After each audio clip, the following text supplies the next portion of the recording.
नमस्कार, बहुत स्वागत है आप सभी का। आप देख रहे हैं IBC 24। मैं हूं आपके साथ आकांक्षा पांडे। तो पहलगाम आतंकी हमले के बाद back to back Bharat Pakistan खिलाफ बड़े और कदम उठा रहा है और उसके बाद आप देखिए पाकिस्तान किस तरह से डरा घबराया हुआ है और अब पाकिस्तान पर एक और डिजिटल स्ट्राइक की गई है। पाकिस्तानी PM शहबाज शरीफ का YouTube चैनल बैन कर दिया गया है। पाकिस्तानी मंत्री अताउल्लाह तरार का भी एक्स अकाउंट बैन कर दिया गया है। न सिर्फ मंत्रियों के ऊपर एक्शन लिया जा रहा है बल्कि 4 क्रिकेटर्स के भी इंस्टा अकाउंट बैन कर दिए गए। बाबर आजम, हारिस रऊफ, रिजवान का अकाउंट बैन कर दिया गया है। तो इससे पहले हमने आपको बताया था कि पाकिस्तान के सेलेब्स जो कि वहां के स्टार्स हैं, सितारे हैं, फिल्मी स्टार है, वो अब उनको भी बैन किया गया है और अब इनके भी सोशल मीडिया अकाउंट बैन किए गए हैं। पाकिस्तानी मंत्री अताउल्लाह तरार का एक्स अकाउंट बैन कर दिया गया है। 4 क्रिकेटर्स के भी इंस्टा अकाउंट बैन कर दिए गए हैं। बाबर आजम, हारिस रऊफ, रिजवान का अकाउंट बैन हुआ है और पाकिस्तानी प्रधानमंत्री शहबाज शरीफ का YouTube चैनल भारत में बैन कर दिया गया है।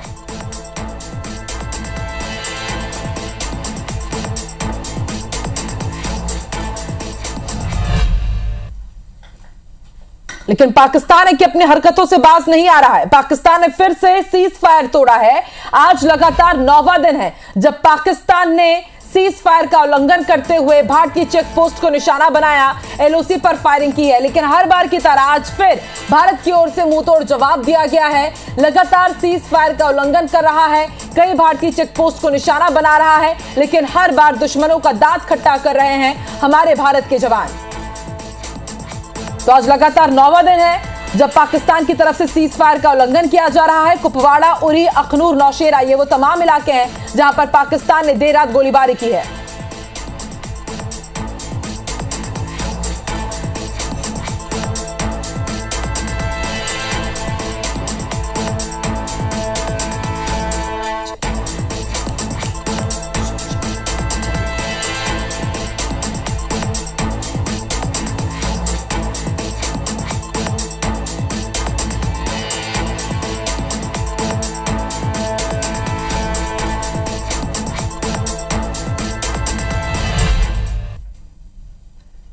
चलिए एक और बिग ब्रेकिंग आपको बता दें। बलोच सेना ने पाकिस्तानी कैंप पर हमला किया है। पाकिस्तानी सेना के खिलाफ बलूच आर्मी का यह बड़ा ऑपरेशन बलूचिस्तान के मंगोचेर शहर पर कब्जा हो चुका है।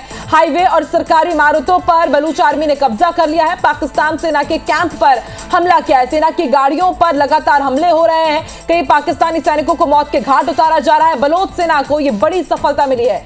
सरकारी हथियार और गाड़ी पर कब्जा हुआ है। तो बलूचिस्तान के मंगोचेर की तस्वीर आपको दिखा रहे हैं जहां पर बलोच आर्मी ने सेना पर हमला किया और उसके बाद इस पूरे शहर पर कब्जा कर लिया। यहां पर जितनी भी सरकारी इमारतें थे, सरकारी गाड़ियां थी, हथियार थे, उन तमाम चीजों पर कब्जा कर लिया बलोच आर्मी ने।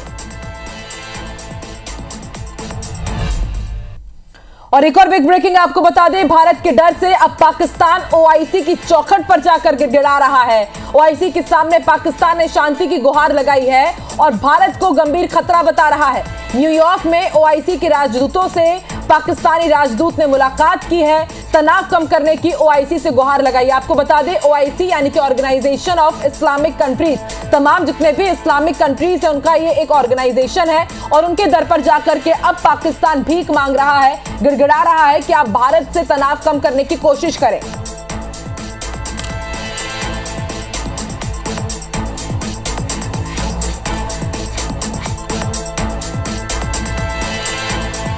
OIC के सामने, दूसरे देशों के सामने पाकिस्तान अब अपनी हालत बयां कर रहा है, लगातार गिड़गिड़ा रहा है। इससे पहले भी उसने अलग अलग देशों से जाकर के गुहार लगाई थी कि आप भारत से कहिए कि वो इतने तीखे तेवर ना दिखाए, अपने तेवर थोड़े कम करें। इससे आप अंदाजा लगा सकते हैं कि पाकिस्तान की हालत कितनी टाइट है इस वक्त। और इस वक्त जिस तरह से लगातार हम हलचल देख रहे हैं, दिल्ली से लेकर के जम्मू कश्मीर तक, पाकिस्तान तक, इस पर चर्चा करने के लिए हमारे साथ खास मेहमान जुड़ रहे हैं। Retired lieutenant general Sanjay Kulkarni ji, जो हमें बताएंगे कि आखिर इन हलचल के मायने क्या है। बहुत बहुत स्वागत है आपका संजय जी। संजय जी, लगातार हम देख रहे हैं कि हलचल बेहद तेज है। पाकिस्तान हो, भारत हो, दोनों ही देशों के बीच तनाव लगातार बढ़ता जा रहा है। इसी बीच एक बेहद बड़ा अपडेट कि रक्षा मंत्री राजनाथ सिंह जो रूस के दौरे पर जाने वाले थे, उस दौरे को रद्द कर दिया गया है। अभी हाल ही के दिनों में प्रधानमंत्री का भी रूस का दौरा था, उन्होंने भी उस दौरे को रद्द कर दिया गया है। तो ऐसे में आपसे समझना चाहेंगे कि आखिर ये हलचल, जो दौरे रद्द हो रहे हैं, किस तरफ इशारा कर रहे हैं? क्या वाकई भारत कुछ बहुत बड़ा प्लान करने जा रहा है? लगातार मीटिंग्स का भी दौर जारी है संजय जी। बहुत बहुत धन्यवाद। इसमें कोई शक नहीं कि तनाव बहुत अपने चरम सीमा पर है और पाकिस्तान में बहुत बौखलाहट है। पाकिस्तान घबराया हुआ है और यही कारण है कि ओआईसी में अलग थलग पड़ा हुआ पाकिस्तान बार बार उनसे विनती कर रहा है कि किसी तरीके से पाकिस्तान को बचाया जाए। भारत पाकिस्तान के बरखिलाफ नहीं, आतंक के बरखिलाफ है। अब आतंक का सौदागर अगर पाकिस्तान है तो हम कह सकते हैं कि चोर की दाढ़ी में तिनका। यही कारण है कि पाकिस्तान के ऊपर लगातार जिस प्रकार से बयानबाजी पाकिस्तान कर रहा है, भारत सिर्फ आतंक के बरखिलाफ लड़ने की बात कर रहा है। और वो आतंक जो पाकिस्तान से पलटता है, वो आतंक जो पाकिस्तान से हिंदुस्तान में आ रहा है, और उसी आतंक का आज पाकिस्तान जो भारत में फैलाने की कोशिश कर रहा था। तो आप देख सकते हैं कि पूरे विश्व भर में आज पाकिस्तान की जो छवि है एक आतंकी देश की, आतंकी सौदागर की, और वो छवि साफ पाकिस्तान के बीच में भी जिस प्रकार से आप बता रही हैं कि बलूचिस्तान ने जिस प्रकार से पाकिस्तान के फौजियों को मारा है, उनकी गाड़ियों पर हमला किया है, उनको पे कब्जा किया है, ये क्या दर्शाता है? ये दर्शाता है कि पाकिस्तान में भी बलूचिस्तान में बहुत जबरदस्त आक्रोश है, खैबर पख्तूनख्वा में जबरदस्त आक्रोश है, सिंध में जबरदस्त आक्रोश है। सारे के सारे पाकिस्तान अपने देश को संभाल नहीं पा रहा है। इन्हें कश्मीर चाहिए होता, आतंकियों को ये पाल रहे हैं, खुद पल नहीं पा रहे हैं। लेकिन इन सबके बीच भी अब देखिए दूसरे देशों के सामने जा रहे हैं, गिड़गिड़ा रहे हैं। अभी हमने देखा कि ओआईसी के दर पर पहुंचे हुए हैं, इससे पहले अमेरिका से गुहार लगा रहे थे, और आज ही पाकिस्तानी पीएम ने चीन के राजदूत जेडांग से मुलाकात की। और हम देख रहे हैं कि चीन कहीं ना कहीं एक बैकहैंड सपोर्ट पाकिस्तान को देता रहा है। तो ये जो मुलाकात है, क्या ये भी किसी तरफ इशारा कर रही है कि चीन, क्योंकि लगातार हमने देखा है कि जब जब भारत ने पाकिस्तान के खिलाफ कड़े कदम की बात कही है, भले वो यूएन में, तो चीन की तरफ से हमेशा वेटो पावर का इस्तेमाल किया गया है।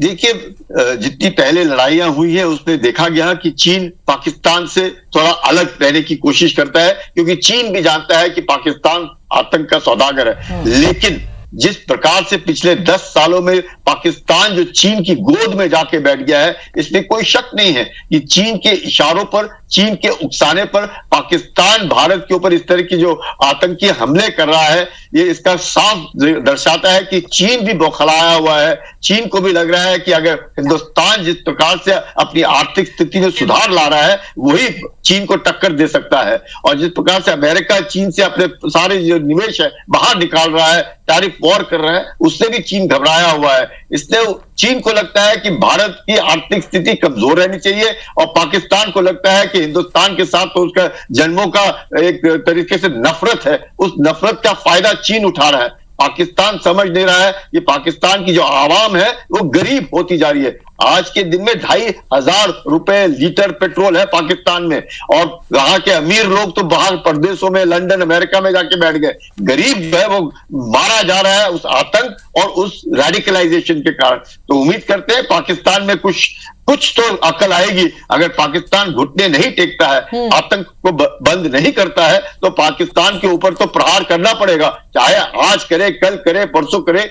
पूरे मतलब अपने पास तरह तरह के ऑप्शंस हैं, चाहे मिलिट्री ऑप्शंस हैं, इकोनॉमिक ऑप्शंस हैं, डिप्लोमेटिक ऑप्शंस हैं, पॉलिटिकल ऑप्शंस हैं, पर विश्व को मालूम है कि पाकिस्तान यही कहता है कि हम तो खुद आतंकियों से ग्रसित है। टेररिज्म सबसे बड़ा जो दिक्कत बना हुआ है वो पाकिस्तान के ऊपर बना हुआ। लेकिन आप देखिए ना, तमाम जो लॉन्च पैड है आतंकियों के वो वहीं पर हैं। बड़े बड़े जो संगठन काम कर रहे हैं, भले वो लश्कर तैयबा का हो या फिर ISIS का हो, ये सब पाकिस्तान समर्थित ही है और ये पूरा विश्व जानता है। लेकिन उसके बाद भी पाकिस्तान के खिलाफ कभी भी किसी ने कड़े कदम नहीं उठाए हैं। और अब जब भारत उठा रहा है तो आप देखिए किस तरह से कहीं ना कहीं भारत को चिताया जा रहा है। एक प्रेशर पॉलिटिक्स भी यहां पर काम करने की पाकिस्तान की तरफ से कोशिश की जा रही है। चर्चा जरूर जारी रखेंगे संजय जी। एक और बड़ा अपडेट अपने दर्शकों को बता दें, पाकिस्तान से तनाव के बीच एक और बड़ी खबर है। पाकिस्तान से तनाव पर अमेरिकी उपराष्ट्रपति JD वेंस ने सलाह दी है। अमेरिकी उपराष्ट्रपति JD वेंस ने कहा है कि भारत आतंकियों पर एक्शन करे, लेकिन क्षेत्रीय युद्ध ना भड़काए। उम्मीद है कि आतंकियों के खिलाफ लड़ाई में पाकिस्तान सहयोग करेगा। अपील की गई है भारत से कि भारत पाकिस्तान के साथ टकराव से बचेगा। लगातार हम चर्चा कर ही रहे हैं, हमारे साथ खास मेहमान जुड़े हुए। सर, आपने सुना किस तरह से अमेरिकी उपराष्ट्रपति जेडी वेंस अपील कर रहे हैं भारत से कि आप आतंकियों पर तो एक्शन करें लेकिन क्षेत्रीय युद्ध ना भड़काएं। जबकि बड़ी बात यह है कि जेडी वेंस उस वक्त भारत में ही थे।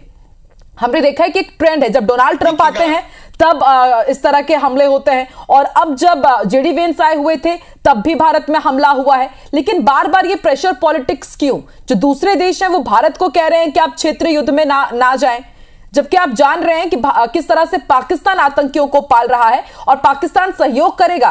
आपको लगता है कि वाकई आतंक का खात्मा कर भी पाएगा कभी? देखिए, ये विडंबना है कि जिस प्रकार से उनके उपराष्ट्रपति अमेरिका के भारत को सलाह दे रहे हैं कि ये जो है इसके ऊपर बातचीत से आप हल करें, वो खुद जानते हैं। और जिस प्रकार से पाकिस्तान के जो रक्षा मंत्री हैं, बिलावल भुट्टो भी हैं, दोनों ये इस बात को दर्शा रहे हैं, बता रहे हैं कि पाकिस्तान में आतंक अगर है पिछले 3 दशकों से तो उसका जवाबदार अमेरिका है। वो ही कह रहे हैं कि अमेरिका ने ही पिछले 30 साल से आतंक को हमारे देश में बढ़ावा दिया है। चाहे उस आतंक को बढ़ावा उन्होंने सोवियत यूनियन के बरखिलाफ, रशिया के बाद में रूस के बरखिलाफ, उनको रूस को, सोवियत यूनियन को अफगानिस्तान से पीछे निकालने के लिए, उनको हराने के लिए किया। लेकिन उसके बाद जिस प्रकार से अमेरिका लगातार उनका सहारा देता रहा, उनको पैसे देता रहा, हथियार देता रहा, तो पाकिस्तान कहीं ना कहीं उसके कारण अपने आप को और मजबूत बनाता रहा। और अब जब अमेरिका को मालूम है कि आतंक, अब अमेरिका को एहसास कब हुआ? जब ओसामा बिन लादेन सिर्फ पाकिस्तान मिलिट्री एकेडमी के 1 किलोमीटर की दूरी पे मारा गया, तब पाकिस्तान को भी लगा कि अमेरिका सब जानता है, अमेरिका अपना परिणाम हटाना चाहता है पाकिस्तान से। लेकिन पाकिस्तान जो है वो सुधरेगा तो है नहीं, अब वो चीन की गोदी में जाके बैठ गया है, तो सब जानते हैं। लेकिन ये कोई कहने के लिए तैयार नहीं कि जो हिंदुस्तान कदम उठा रहा है, हिंदुस्तान कदम उठा रहा है पाकिस्तान में के बरखिलाफ नहीं, आवाम के बरखिलाफ नहीं, वो आतंक जो वहां से उभर रहा है, वो आतंक जिसको अगर पाकिस्तानी चाहते हैं तो वो भी मारे जाएंगे, इसमें कहां शक है। आतंक तो बिल्कुल खात्मा करना है, हमने पाकिस्तान को ये सबक सिखाना है। अब तो पानी सर के ऊपर से बह गया। वाकई संजय जी, अब पानी सर के ऊपर जा चुका है। हर बार भारत मानवीय आधार पर कार्रवाई नहीं करता है कि हम यही सोचते हैं कि वहां पर भी कई आमजन हैं जिनका इस आतंकी हमले से कुछ लेना देना है। लेकिन आखिर कब तक भारत, जो लगातार हम देखते हैं कि वसुधैव कुटुंबकम में विश्वास करता है, लेकिन हमारी इन्हीं तमाम आदर्शों को हमारी कमजोरी मान ली जाती है और इसलिए बार बार भारत की आत्मा को छलनी किया जाता है। लेकिन लगातार हम ये भी देख रहे हैं संजय जी कि पाकिस्तान के डिफेंस मिनिस्टर ख्वाजा आसिफ अभी हाल ही में उन्होंने धमकी दी कि यदि आप पानी रोकेंगे तो हम हमला कर देंगे। बार बार न्यूक्लियर हमले की भी भपकी दी जाती है। लेकिन इन तमाम धमकियों के बीच में पाकिस्तान कुछ ऐसे कदम भी उठा रहा है, जैसे कि पीओके में मदरसे बंद करा दिए गए, कई ऐसे पर्यटक स्थल है वो खाली कराए जा रहे हैं। एलओसी के पास हमने ये भी देखा है कि पहले झंडे हटा लिए गए थे, फिर झंडे लगा दिए जाते हैं और अलर्ट करने के लिए हमलों से सायरन भी लगाया जा रहा है। तो एक तरफ धमकी भी आप देते हैं, एक तरफ इस तरह से बचने की कोशिश भी करते हैं। तो आखिर ये किस तरह का डबल डिप्लोमेटिक स्टैंडर्ड दिखा रहा है और किस तरफ ये इशारा कर रहा है संजय जी, ये भी जरूर हम समझना चाहेंगे। ये देखिए, अगर पाकिस्तान जो है वो कहते हैं ना, कहावत है कि 100 बिल्ली खा के बिल्ली हज को चली। मतलब सारे कुछ जो भी कार्रवाई की उन्होंने, ऐसी कार्रवाई की कि भारत के बरखिलाफ आतंक फैलाने, भारत के अंदर आतंक फैलाने, भारत के अंदर हिंदू मुसलमानों के बीच में दरार पैदा करना। अगर पाकिस्तान समझता है कि इस तरह की हरकतें करके वो बच सकता है, अब हद हो गई। अब पाकिस्तान, अब चाहे कितना भी गड़गड़ाए कि अमेरिका के कारण हमने अपने आप को किया, या अपने प्रधानमंत्री क्या कह रहे हैं बार बार कि पानी और खून जो है साथ में नहीं बह सकता। उनके बिलावल क्या बोल रहे हैं बार बार, पानी तो अगर रोकेंगे तो खून बहेगा। देखते हैं, अगर उसकी इतनी उनमें हिम्मत है तो देखते हैं क्या होएगा आगे। लेकिन सारे ऑप्शंस है, भारत कभी भी नहीं चाहता है कि किसी के ऊपर युद्ध किया जाए, लेकिन अगर वो मानने को तैयार नहीं है और खुद उकसा रहा है, बात ये उकसाने की, हम क्या कह रहे हैं, हमको कोई चीज मांग थोड़ी रहे पाकिस्तान से, हम कह रहे हैं आतंक जो उनकी धरती से आ रहा है हिंदुस्तान के, तो उसको बंद किया जाए। और क्या है, अब कोई बड़ी बात थोड़ी है। अगर पाकिस्तान आज ये कह रहा है कि वो ही आतंक का एक मैं कहूंगा विक्टिम है, तो वो विक्टिम नहीं है, वो तो परपेट्रेटर है, वही आतंक का सौदागर है। क्लिंटन क्या बोल के गई तो 2013 में कि अगर आप सांप पालेंगे अपने आंगन में और ये सोच करके पालेंगे कि सिर्फ अपने उनके दुश्मनों को काटे, तो ऐसे नहीं होगा। एक वक्त आएगा कि वो उनको भी डसेंगे। तो वो डस रहे हैं बलूचिस्तान में, वो डस रहे हैं उनको खैबर पख्तूनख्वा में, वो डस रहे हैं उनको सिंध में। तो पंजाबियों के बरखिलाफ भी तो आवाज उठेगी। 71 में क्यों बांग्लादेश बना? क्योंकि पंजाबी जो है वो बंगालियों के ऊपर अपना दबदबा करने की कोशिश, उर्दू थोपने की कोशिश करे, तो बन गया बांग्लादेश। अब उस बांग्लादेश को भी अपनी गोदी में बिठा करके उसको भी बर्बाद करने में लगे हुए। तो पाकिस्तान जो है, ये जो उनकी मानसिकता है, और ये मानसिकता जब तक पाकिस्तान सुधरेगा नहीं, मुझे नहीं लगता पाकिस्तान को सबक सिखाना बहुत जरूरी है। वाकई अब सबक सिखाने का वक्त भी आ चुका है। जिस तरह से हम देख रहे हैं सीसीए, सीसीपीए, सीसीईए की मीटिंग हुई, मोदी कैबिनेट की बैठक हुई, एनएसएबी का पुनर्गठन किया गया है, और पाकिस्तान की तरफ से भी संजय जी लगातार हम देख रहे हैं कि कदम उठाए जा रहे हैं। अभी एनएसए की नियुक्ति फिर से हुई है, 2 साल से पद खाली था, फिर से उस पद को भर दिया गया है।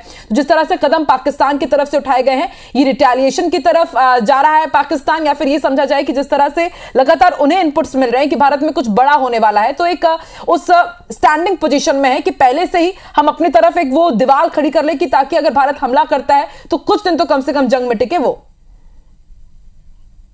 देखिएगा, पाकिस्तान ने अपने एनएसए कौन बनाया है? वो जो डीजीआईएसआई है, वो जो मुनीर, जिसको वो कहते तो आसिम मुनीर है, वो तो हाफिज मुनीर है, जिस तरीके से बातें करते हैं एक मौलाना के माफिक। तो अगर उनका दोस्त थी, उन्होंने डीजीआईएसआई वाले को एनएसए बिठा रखा है। इसका मकसद क्या है कि प्रधानमंत्री जो है बिल्कुल भी एक पपेट बन करके रह गया है, कुछ नहीं कर सकता है, क्योंकि जो वो तो डीजीआईएसआई भी है और एनएसए भी है। और ये एनएसए को क्यों बनाया है? क्योंकि यही डीजीआईएसआई है जिसने बांग्लादेश में जाकर के उस तरीके का सत्ता परिवर्तन कराया है और मोहम्मद यूनुस को बिठाया है। तो ये जो कार्रवाइयां पाकिस्तान करने की कोशिश करता है, अपने आप को बहुत होशियार समझता है, तो पाकिस्तान इस बात को नहीं जानता है कि दुनिया भी होशियार है, वही होशियार नहीं है। और वही समझता होगा कि हम सब कुछ जानते हैं, और तुर्की को लेकर के या बाकी सऊदी अरेबिया को लेकर के अपने क्या उसको बोलते खिलाफत और एक मुसलमानों का